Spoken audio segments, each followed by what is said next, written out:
কে বায়ান করে যখন আমাকে পুলসেরাতের রাস্তার কথা বলে, এত সরু রাস্তা রে খাদিজা, কেমনে তুমি পার হবা? পুলসেরাতের রাস্তা যতক্ষণ তুমি পার না হও রে, ততক্ষণ পর্যন্ত তুমি হাসরের মাঠে যেতে পারবে না, আর জান্নাতের দিকে যেতে পারবে না। আর যখন তুমি পুলসেরাত পার হয়ে যাবে, তখন তুমি হাসরের মাঠে চলে যাবে। হাসরের মাঠে যখন যাবে, একদিন হয় দুই দিন গো, ৭০,০০০ বছর যেই জায়গাতে গাছ নাই, পালা নাই, ভাঙ্গো হাসরের মাঠ, সেই জায়গাতে কেউ সাড়া দেবে না রে।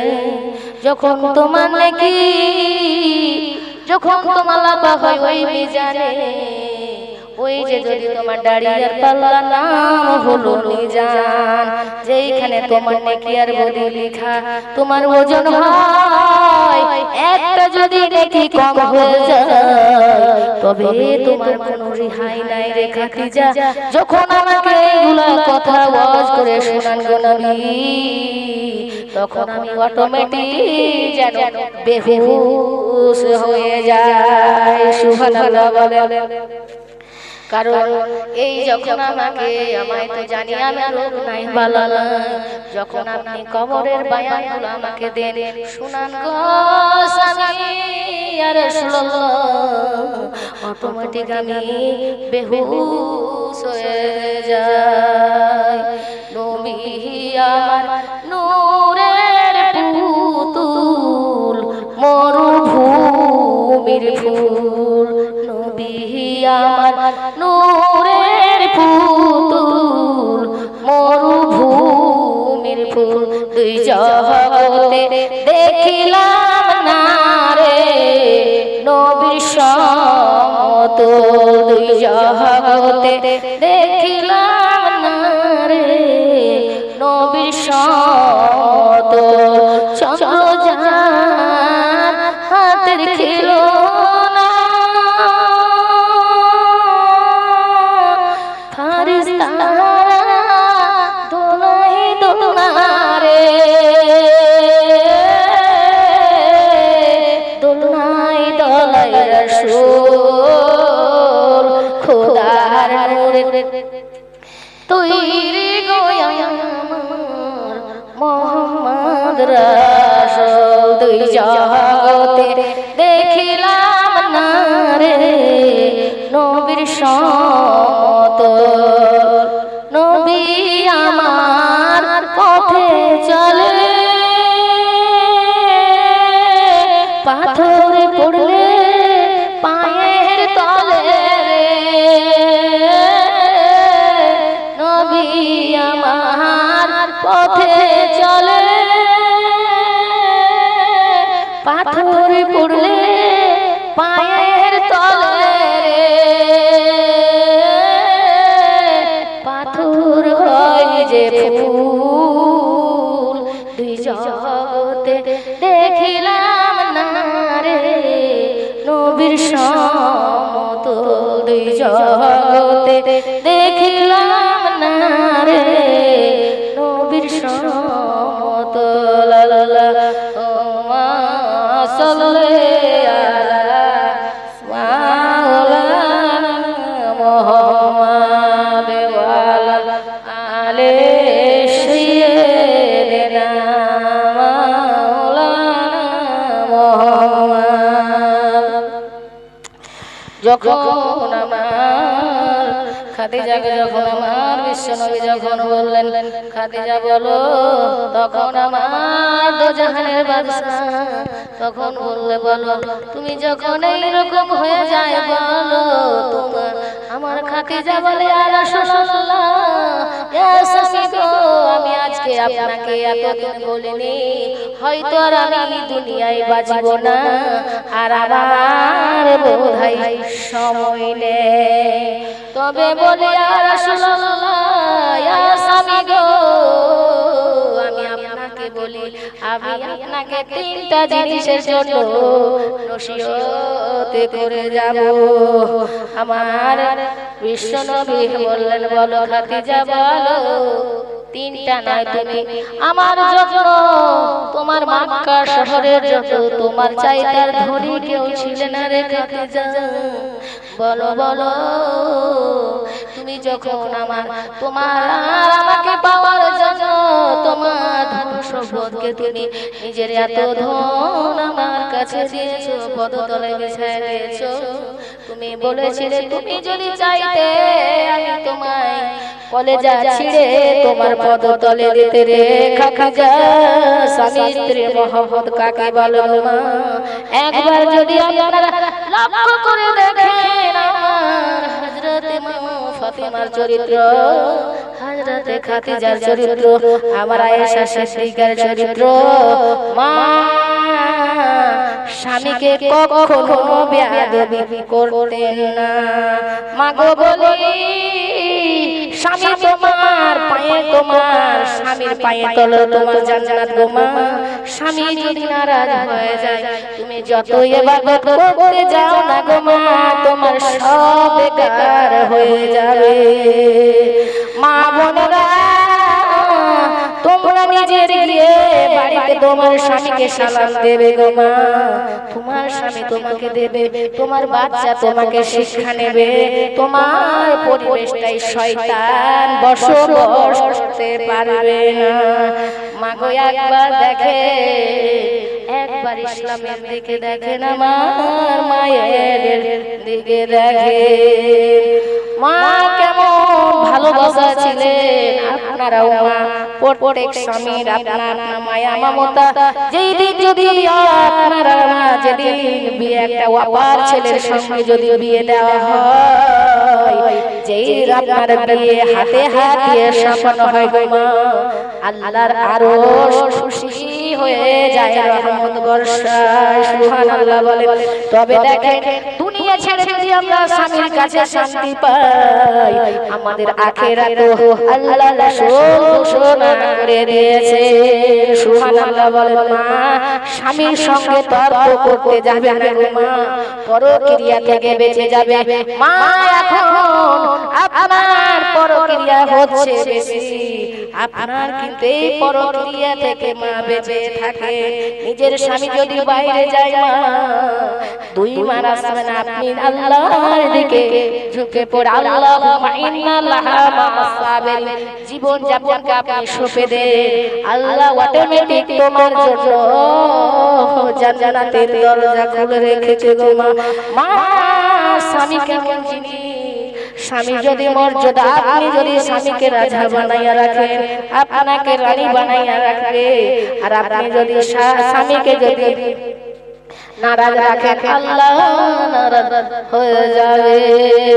তার জন্য আমার বিশ্বনবী বলেন, খাদিজা বলো, তিনটা নয় বলো 3000টা তুমি যদি নসিহত করো রে খাদিজা, নবী মেনে নেব। সুবহানাল্লাহ বলে। বলছে ইয়া রাসূলুল্লাহ, ইয়া স্বামী গো, প্রথম নসিহত হচ্ছে আমি যদি ইন্তেকাল হয়ে যাই, তবে আমার গোসলটা আপনি দিয়ে দেবেন। আমার বিশ্বনবী বলেন, খাদিজা বলো রে খাদিজা, নারীদের গোসল নারীদের পুরুষ কেউ দিতে পারবে না, বলো তোমার গোসলটা আমি দিতে পারবো না। আমার খাদিজা বলে, ইয়া রাসূলুল্লাহ, ইয়া স্বামী গো, মক্কা শহরের আমার কোনো মহিলা কেউ আমাকে দেখে নাই।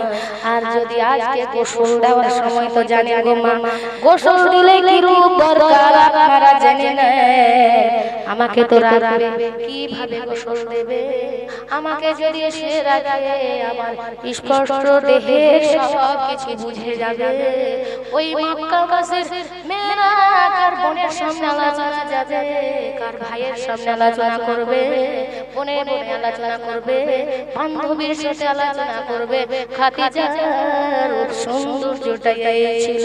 স্বামী গো ইয়া রাসূলুল্লাহ, এই জন্য আমি আপনাকে বলি, আপনি আলোচনার মুখে না যেয়ে আপনি আমার চুপে চাপে গোসল বানাইয়া দিও। সুবহানাল্লাহ, সুবহানাল্লাহ, মাশাআল্লাহ। তখন বললেন, তোমার একটা শর্ত তো আমি মেনে নিলাম রে খাদিজা, বলো তোমার আর কি শর্ত আছে বলো। আমার খাদিজা বলেন, যখন আমার গোসলটা দেওয়া হবে তারপর কিন্তু যখন আমাকে গোসল দেওয়ার পরে আপনার জুব্বা মোবারক, যে জুব্বাটা আছে সেই জুব্বা মোবারকটা আমাকে দিয়ে দেবে। ওইটা আমার কাফন করে যদি দিয়ে দেওয়া হয়, জানি না আমাকে মাটি চাপ দেবে না। আমার বিশ্বনবী বলেন, খাদিজা তুমি এত বড় ধনীর ব্যক্তি লোক ছিলে রে খাদিজা, বলো আমি যদি গরিব হয়ে যাই, সব ধন তুমি লুটাইয়া দিয়েছো, বিলিত করে দিয়েছো ফকির মিসকিনের জন্য। আর আজকে আমি তোমাকে সুখ ছেড়ে আমার চিহ্ন কুটির মধ্যে নিয়ে রেখেছি, আর ওই কুটির ভিতরে আমাকে লজ্জিত করিও না রে খাদিজা। আর আজকে যদি তোমাকে নতুন কাপড় আমি না দিয়ে রাখি, তবে আমার মানুষ বলবে যে একটা নিজের কাপড় দিতে পারলো না। খাদিজা আমাকে লজ্জিত করিও না রে খাদিজা, আমাকে লজ্জিত করিও না। আজকে আমি নতুন কাপড় কিনে তোমাকে কাফন পরাবো। আমার খাদিজা বলে, স্বামী গো ইয়া রাসূলুল্লাহ, ইয়া হাবিবাল্লাহ, আজকে আমি ওইটা আলোচনাতে যাই না। আজকে যদি আমার ছেড়ে জুব্বার মোবারকটা আমি যদি পেয়ে যাই, তবে আমার কবরের মাটি আমাকে চাপ দেবে না, আর আমাকে মুনকির নাকিরের সওয়ালের জবাব দিতে হবে না। আমার কবরে কেউ নামবে না গো নবী, আমার শর্তটা এই হলো।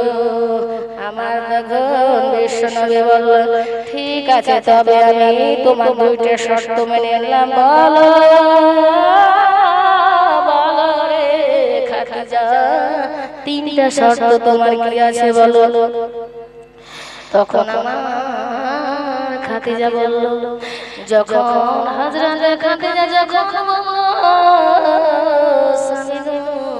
যখন আমাকে কবরে নামাইবে, দেখবে কারো হয়তো ভাই নামাই, কারো হয়তো রিশতেদার নামাই, ভাই বা ছেলে বা কোনো আলে আওলাদ নামাই, দেখবেন মা কবর যখন আমাকে নামাইয়া দেবে, আপনার দেহটাকে সুন্দরভাবে রেখে দেওয়া হয়, মুখটার ছোটটাকে খুলে দেওয়া হয়, আর মুখটা যখন খুলে দেওয়া হয়, মুখের কাপড়টা সরাইয়া দেয়, তবে তো মানুষ ওই যে রূপটা আমার দেখে নেবে। সুবহানাল্লাহ বলে। তখন আমার বিশ্বনবী বলে, আর আমার কাছে আল্লাহর কাছে দোয়া করে দেবে গো, যেন আমার মুনকির নাকির যেন কবরে এসে আমার সমাজলে স্বভাব যতক্ষণ পর্যন্ত না হবে, আপনি আমার কবরের কাছ থেকে যেতে পারবেন না। সুবহানাল্লাহ বলেন। তখন তিনটা নসিহত মেনে নিলেন। তখন আমার তখন যখন জীবন যাপনটা সঁপে দিলেন, কবি কি বলেন, আল্লাহর নবী নূরের নবী গো, আপনি নবী আমার জীবনের জীবন। সুবহানাল্লাহ বলেন। আল্লাহর নবী নূরের নবী গো, আপনি নবী আমার জীবনের জীবন, আপনি আমার জীবন সাথী, অন্ধকার কবরের বাতি, আপনি আমার নির্জনের একজন। আল্লাহর নবী নূরের নবী গো আপনি নবী আমার জীবনের জীবন।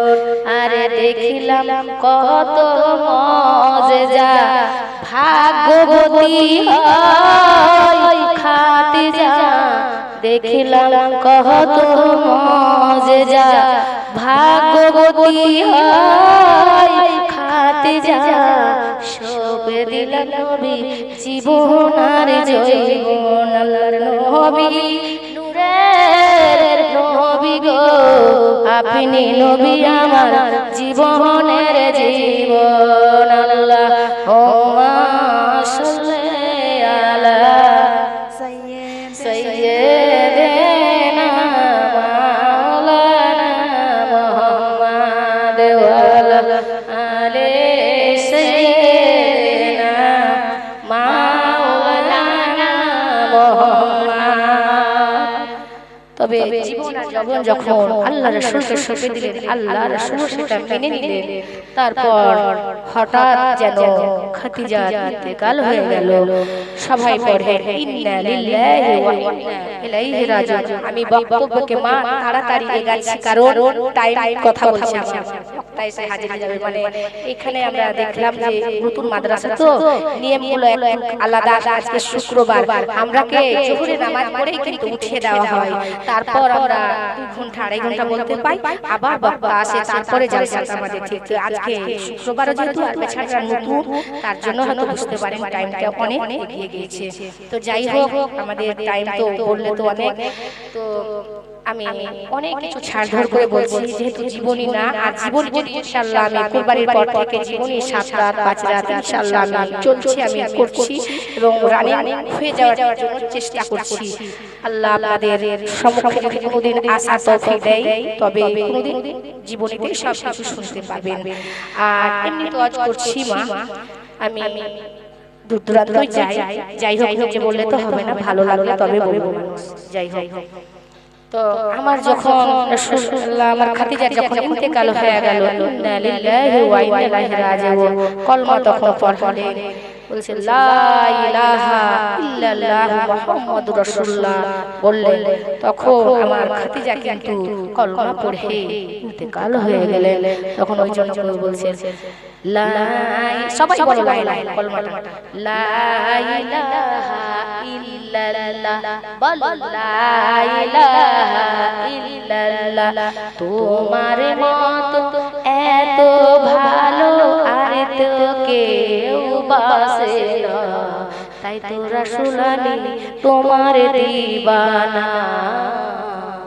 ও কি রাসূল আমি তোমার দিবানা, বলো লা ইলাহা ইল্লাল্লাহ, বলো লা ইলাহা ইল্লাল্লাহ, লা ইলাহা ইল্লাল্লাহ মুহাম্মাদুর রাসূলুল্লাহ, লা ইলাহা ইল্লাল্লাহ।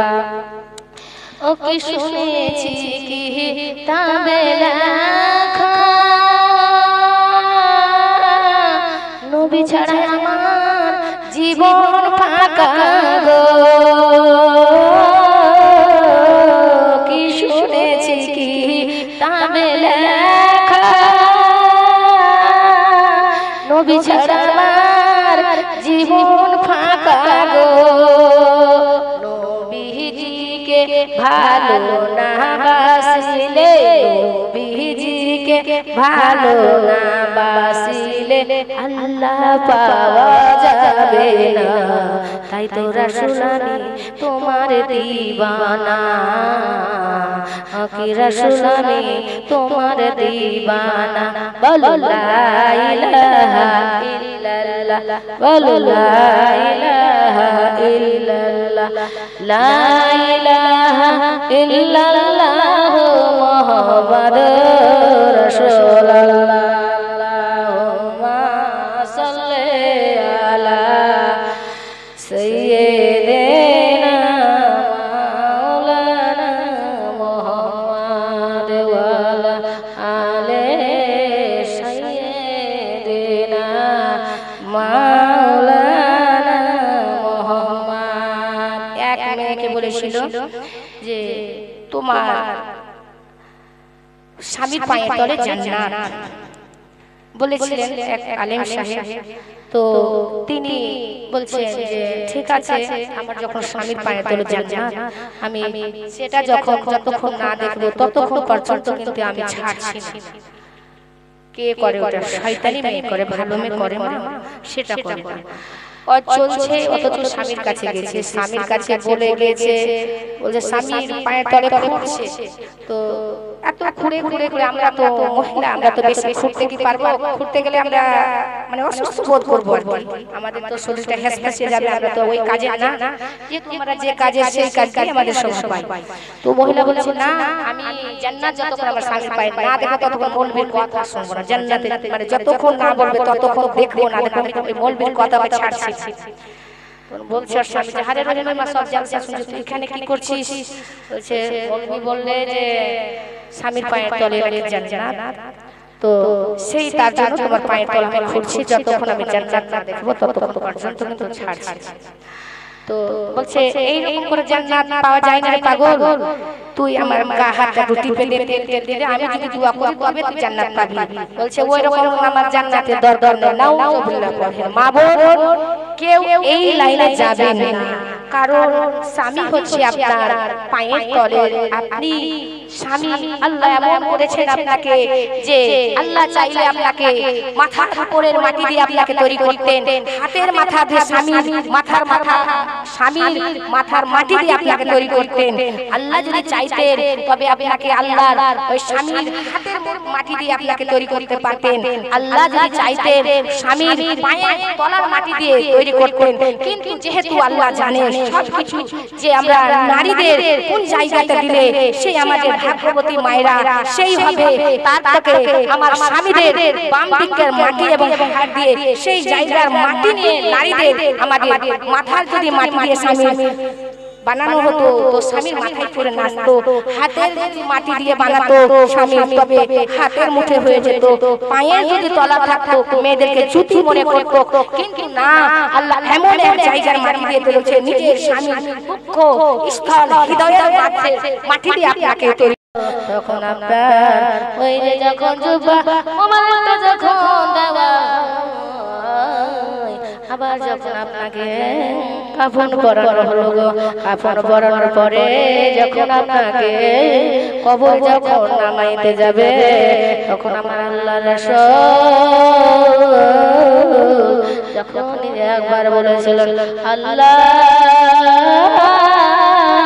আমার খাদিজা কবর বলে বড় ভয় হয়েছিল রে, কবরের জন্য বেহুশ হয়ে যেতেন, কবরের জন্য অজ্ঞান হতে যেতেন। আল্লাহ আমার খাদিজাকে যেন বড় ভয়ঙ্কর কবরের আযাব থেকে তুমি রক্ষা করিও মাবুদ। আল্লাহ আমার খাদিজাকে তুমি জান্নাতের বিছানা আমার জন্য কত আমার স্ত্রী দাঁড়িয়ে রয়েছে রে, প্রথম ইসলাম যুদ্ধ সময় আমার খাদিজা অনেক কাজ করেছে। আল্লাহ আমার আল্লাহ ডাক দিয়ে বলেন হাবিবে জিবরাইলকে বলে জিবরাইল যাও যাও রে আমার হাবিবকে বলে দাও যে আমার তোমার জান্নাতে বিছানাটা খাদিজার কবরে বিছাইয়া দেব। সুবহানাল্লাহ বলেন। তখন আমার ওই যে ভয়ঙ্কর যখন ওই যে ঘরে এমন ভয় ভয় হয়েছিল যখন কবরে তো জানা নাই দরজা নাই, যখন বলেছিলেন ভয়ঙ্কর আযাব দেহগুলা খণ্ড খণ্ড করে আপনার মুন্ডকে খণ্ড খণ্ড করে দেয়, যখন আযাবের কথা বলেছিল তখন আমার খাদিজা বড় ভয় ভয় কথা এই জন্য অটোমেটিক অজ্ঞান হয়ে গিয়েছিলেন। সুবহানাল্লাহ বলেন। ওই জন্য কবি বলেন একদিন মাটির ভিতরে হবে ঘর মন আমার, কেন বাঁধো দালান ঘর, একদিন মাটির ভিতরে হবে ঘর মন আমার, কেন বাঁধো দালান ঘর, পাখি উড়ে যাবে পিঞ্জির ছিঁড়ে ধরা দানা সবই রবে তুমি যাবে চলে মা বোন যখন চলে যাবেন ধন সম্পত্তি আপনার থাকবে ভরে আপনি খালি হাতে এসেছেন আর খালি হাতে চলে যাবেন প্রয়োজন যদি হয় আপনার নসিবে মিলে একটা শুধু আপনি কাফন পাবেন নাচত এখন জামানের পরিস্থিতি চলছে গো আপনাকে কাফনটাও মেলবে না সুবহানাল্লাহ বলেন একদিন মাটির ভিতরে হবে ঘর আমার কেন বাঁধো দালাল ঘর প্রাণ পাখি উড়ে যাবে পিঞ্জির ছিঁড়ে ধরা ধানে সবই রবে তুমি যাবে চলে তুমি যাবে চলে বন্ধু বান্ধবী যত মাতা পিতা তারাই শত বন্ধু বান্ধবী যত মাতা পিতা তারাই শত সকলে হবে তোমার পরে না কেন বাঁধো দালাল ঘর একদিন আজান হচ্ছে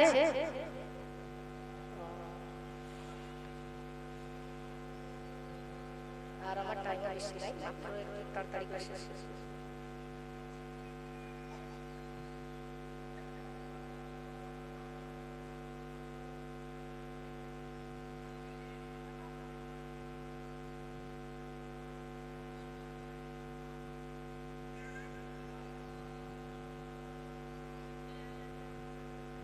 আজান হচ্ছে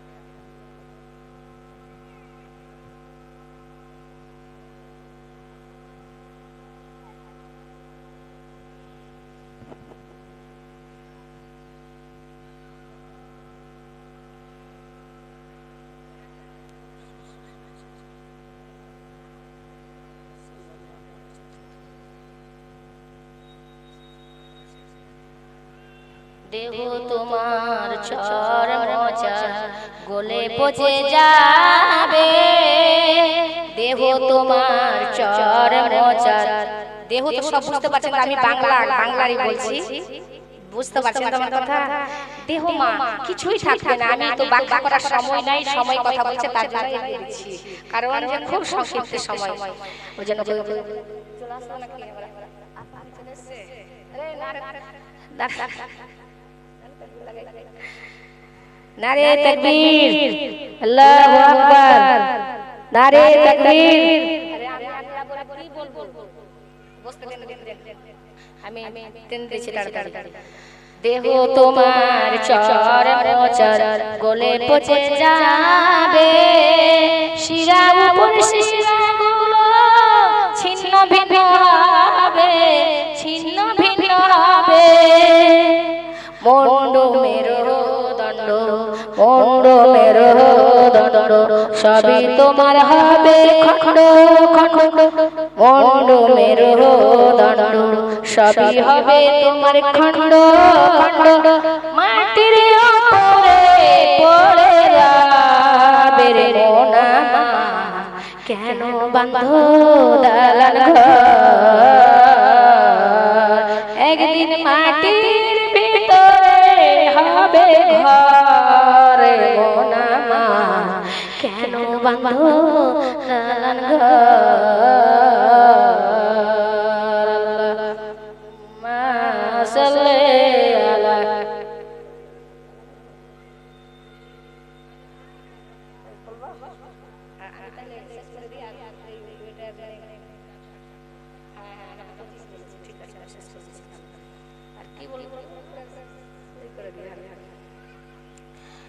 তো ঠিক আছে, আমার তো সময় শেষ। আমি ওই যে যেখানে কবরে রেখেছিলেন আর গজলের দিকে যাচ্ছি না, এই যে কবরে যখন আল্লাহ রাসূলকে যখন হযরতে খাদিজা রাদিয়াল্লাহু তাআলাকে তিনি যখন কবরে রাখা হলো, আল্লাহ রাসূল তখন দোয়া করে দিলেন।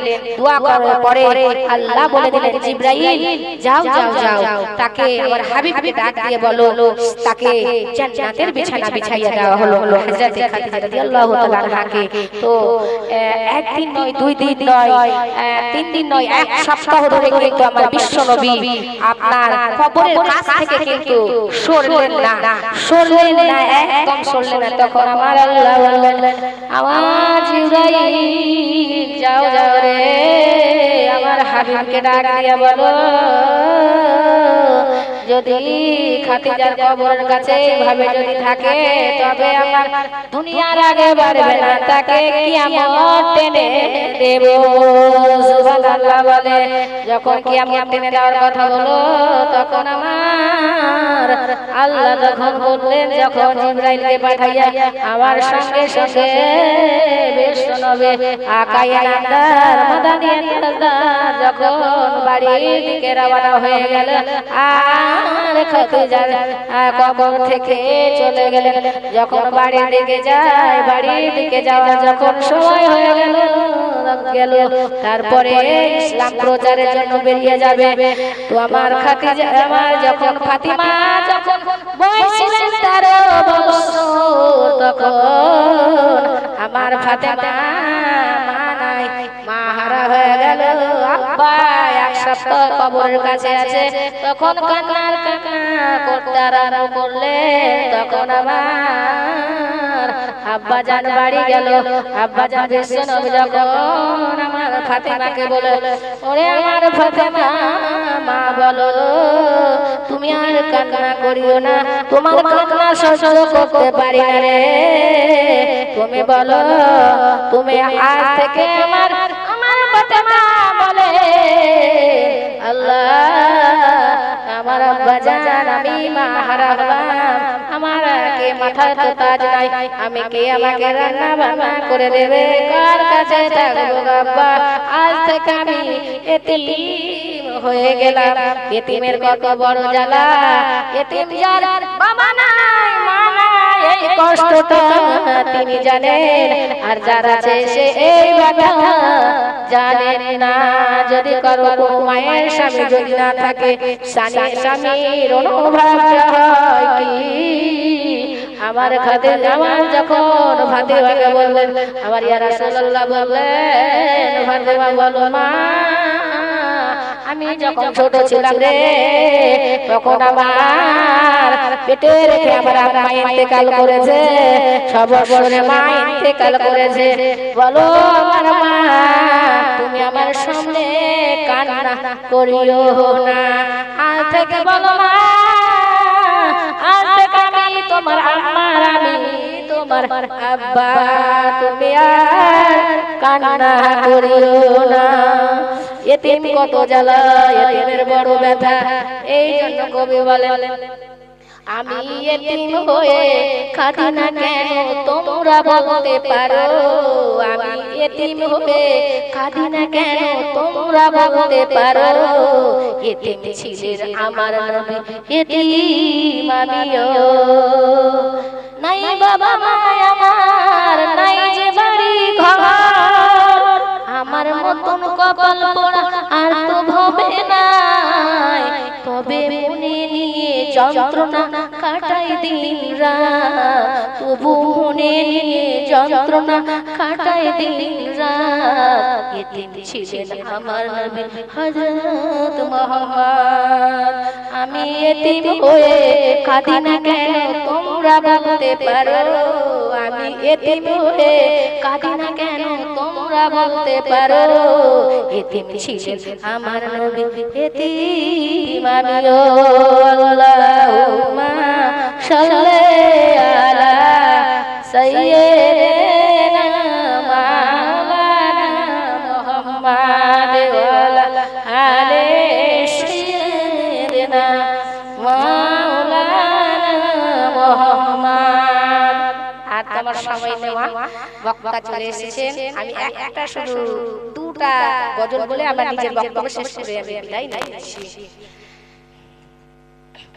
আমার সোনার মদিনায় আমার প্রাণের মদিনায় আমার সোনার মদিনায় আমার প্রাণের মদিনা নবী বিনে এই মদিনায় নবী বিনে এই মদিনায় রইব কি করে আমার সোনার মদিনা আমার প্রাণের মদিনা আমার সোনার মদিনা আমার প্রাণের মদিনা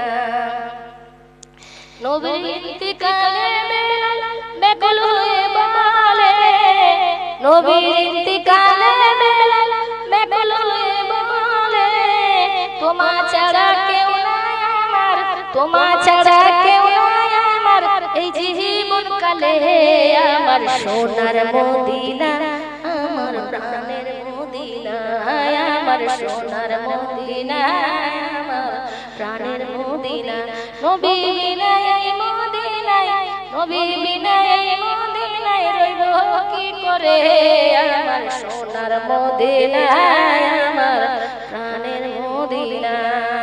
আর আমি গজলটা বললাম না কারণ বেজ্জতি করা হচ্ছে। যাই হোক আমার পর্দার মা বোন আমার সালাম, আমার যদি কোনো ভুল ত্রুটি হয়ে থাকে এবং বলার মাধ্যমে যদি কোনো আমার মনে কষ্ট হয়ে থাকে তবে আমাকে ক্ষমা করে দেবেন। আমার সালাম, আসসালামু আলাইকুম রাহমাতুল্লাহ।